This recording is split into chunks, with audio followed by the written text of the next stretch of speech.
श्री स्वामी समर्थ. माहेराहून रक्षाबंधनाच्या दिवशी चुकूनही या 3 वस्तू आणू नका. पतीची प्रगती पूर्णपणे थांबते. पतीवर संकट अडचणी यायला सुरुवात होते. घरामध्ये दुःख दारिद्र्य हे नक्की येतं. पहा, प्रत्येक लग्न झालेली मुलगी हे आपल्या माहेरी रक्षाबंधनासाठी जाते, पण काही वस्तू घेऊन येते तेव्हा या गोष्टी लक्षात ठेवायच्या आहेत. त्या गोष्टी कोणत्या आहेत तेही संपूर्ण माहिती सांगणार आहे.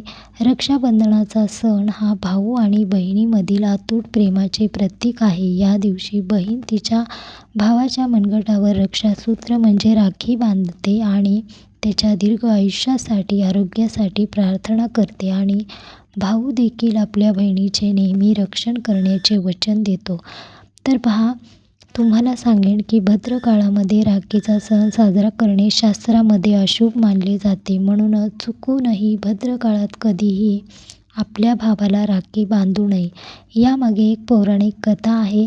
असे म्हटले जाते की लंकेचा राजा रावण भद्रकाळात आपल्या बहिणीला राखी बांधायला लावली आणि 1 वर्षाच्या आत त्याचा नाश झाला. याशिवाय शनिदेवाची बहीण असलेली भद्रकाला ब्रह्मदेवाने शाप दिला आहे की जो कोणी भद्रकाळात कोणतेही शुभ किंवा मांगल कार्य करेल त्याचे फळ नेहमी अशुभ राहील. म्हणूनच तुम्ही चुकूनही भद्रकाळात रक्षाबंधनाचा सण साजरा करू नये. आणि रक्षाबंधन सुरू होण्यामागेही विविध कथा आहेत.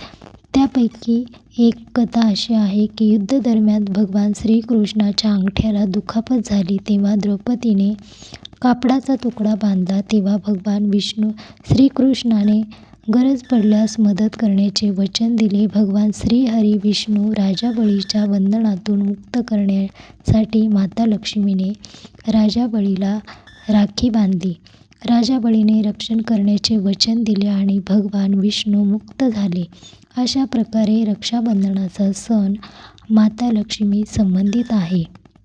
रक्षाबंधनाच्या दिवशी आपल्या भावाच्या मनगटावर राखी बांधताना त्याच्या दीर्घ आयुष्यासाठी आपण कामना करायची आहे. म्हणूनच या दिवशी भाऊ आणि बहीण दोघांनी रक्षाबंधनाचा सण साजरे करायचा आहे.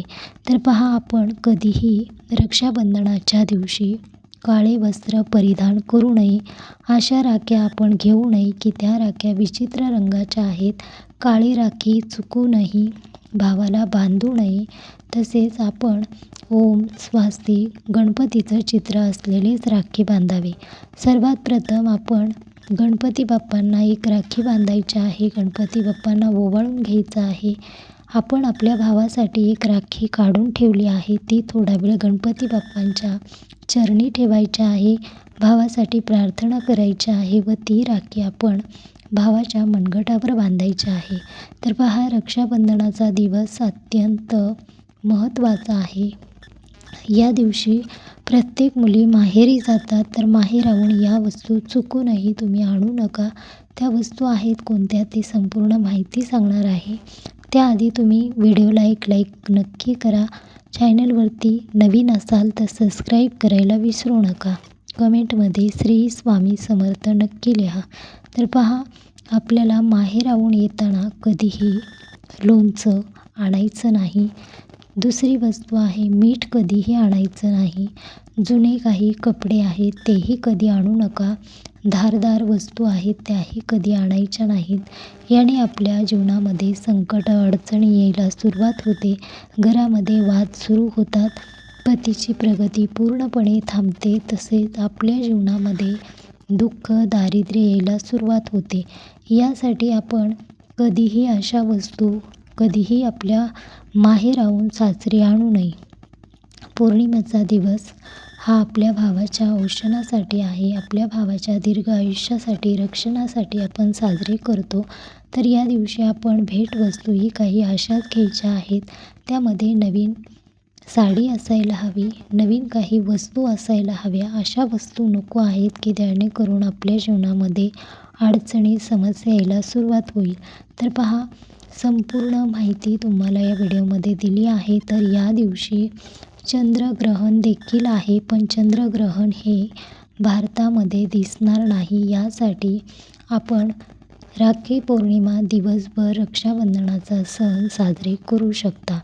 या दिवशी कोणतेही ग्रहणाचे सावट आपल्यावर नसणार आहे. यासाठी निश्चित